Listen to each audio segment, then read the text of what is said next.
January was marked by intensive diplomatic engagement and significant geopolitical developments for Azerbaijan, starting with a strong presence at the World Economic Forum in Davos.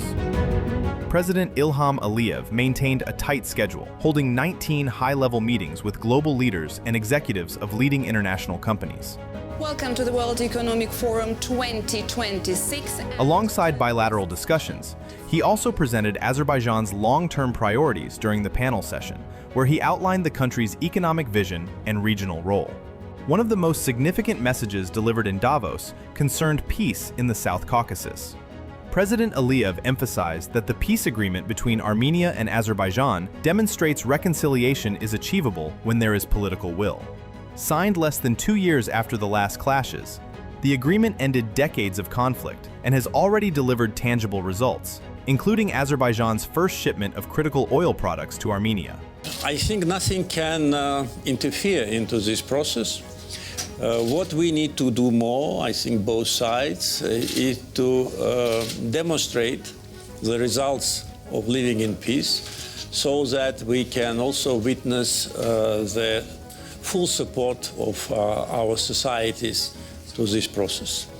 But I am very optimistic because really what has been achieved is a tremendous benefit to Armenia, to Azerbaijan, to Southern Caucasus, and it sets an example of how the countries which were in very deep hostile terms now transform into phase of cooperation.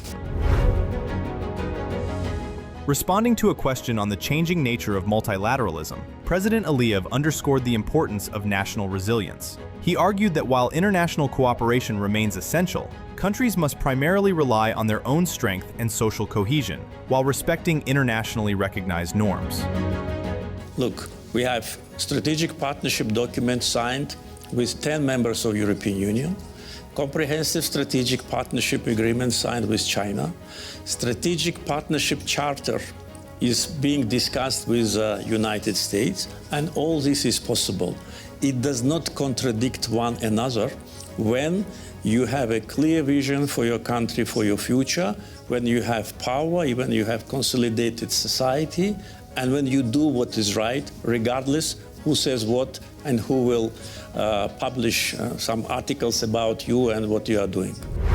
These messages resonated against the backdrop of an increasingly active phase in U.S.-Azerbaijan relations. January saw a meeting between the presidents of Azerbaijan and the United States, the second online session of the Strategic Working Group tasked with developing a charter on strategic partnership, and preparations for the upcoming visit of U.S. Vice President J.D. Vance to the South Caucasus. At the same time, on January 14th, Armenia and the United States reached an agreement on the implementation framework of the TRIP project. Writing for Common Space, Vasif Husseinov, head of department at the AIR Center, highlighted the significance of this sequence of events. He argues that the Washington summit, the TRIP framework, and the planned vice presidential visit together signal a sustained strategy, moving the South Caucasus from the periphery to the forefront of U.S. foreign policy. Azerbaijan's expanding diplomatic profile was further underscored by its official accession to the Board of Peace, following an invitation from U.S. President Donald Trump. In a letter to President Trump, President Aliyev affirmed Azerbaijan's support for the board's mission to help end the conflict in Gaza and promote long-term peace and prosperity. The Board of Peace Charter was signed on January 22nd in Davos, with President Aliyev attending alongside other world leaders. While the initiative has prompted debate over whether it could rival the United Nations, AIR Center Chairman Farid Shafiev notes that such a scenario is unlikely. Even if successful, he argues that the board would complement rather than replace the UN's role in global governance.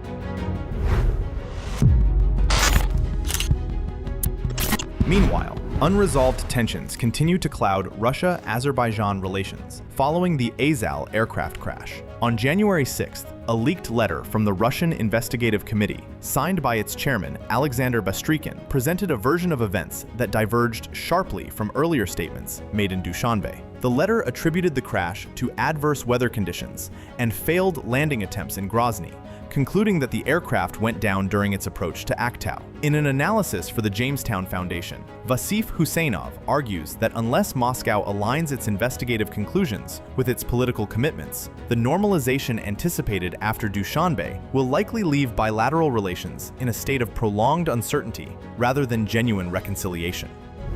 On the economic front, cooperation between Azerbaijan and the European Union continues to deepen under the EU's Global Gateway Initiative and the new cross-regional connectivity agenda. Together, these efforts aim to boost growth through sustainable transport, digital, energy, and trade links. As part of this push, the EU, Azerbaijan, and the European Bank for Reconstruction and Development will launch a feasibility study for the Nakhchivan Railway project. The railway is expected to strengthen regional connectivity and become a key part of the Trans-Caspian transport corridor, linking Europe and Central Asia with a target transit time of just 15 days.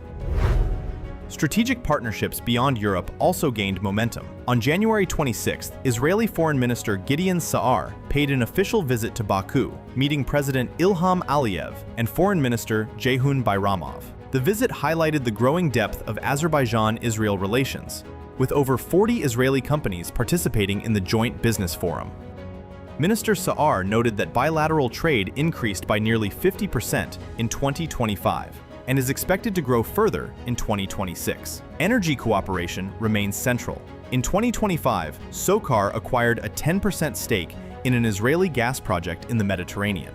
Cooperation is also expanding in high technology, defense, cybersecurity, and smart agriculture, reaffirming a partnership built on trust and long-term strategic interests.